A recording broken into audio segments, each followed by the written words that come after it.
كتكذب على راسك. انت عارف وانا عارف باننا كائنات تعشق العنف. الداخل ديالنا كاين واحد المتوحش، واحد مجرم حرب كيتسنى يمتى يخرج باش يشوف الاشخاص اللي كتستحق العذاب تعذب فقط لاننا كنامنوا بانه يستحق المعاناه ويستحق العذاب. داكشي علاش كنختاروا ليهم افظع واقوى طرق باش نتاكدوا بانهم غادي يعانيوا فقط لاننا كنامنوا انه يستحقون العذاب. حنا كائنات تحب العنف، عندنا هاد الغريزه ديال العنف اللي خاصنا نغديوها يوميا عن طريق افلام، عن طريق رياضات. ضروري خاصنا نعطيوها واحد الابعاد ميتافيزيقيه كيعطينا طول خضر اننا نتخيلوا واحد الشخص كيتعذب او نمشيو حنا نعذبوه. كنحاولوا نغديوها يوميا سواء عن طريق السينما ونسميوها ابداع، او عن طريق الرياضه ونقولوا دير اخلاق رياضيه، او عن طريق الموسيقى، او عن طريق الطنز والضحك. انك تدخل اليوتيوب وتشوف الناس كتزلق وكطيح على راسها وتبدا كتضحك، فهذا فقط طريقه غير مباشره باش تغدي ديك الغريزه ديال العنف اللي عندنا. كتمشي للسينما باش تفرج في طوموبيلات كتفرقع، باش تشوف الناس كتغوت، باش تشوف افلام ديال الخليع فيها الناس والاعضاء كتشرد. اللي عندنا رياضه ديال المصارعه، ولكن داك العنف ضروري خاصو واحد لوتوريزاسيون، ضروري خاصو واحد الرخصه باش يخرج، وهي الجانب كوغنيتيف ديال مخنا. حنا غادي نشوفوا داك الشخص كيعاني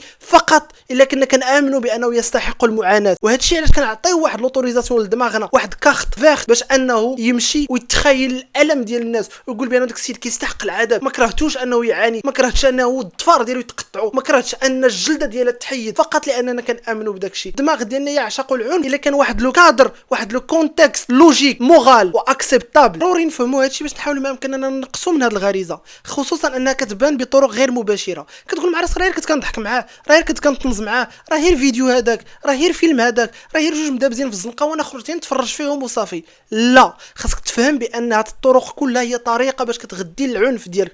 حاول ما امكن انك ما تعطيش لدماغك الموافقه الكامله انه يتخيل العنف ويستلذ بالعنف. ما عمرك تقبل ان العنف يكون مصدر ديال السعاده، ما عمرك تقبل بان العنف هو المصدر الوحيد اللي عندك ديال انك تحس براسك مرتاح.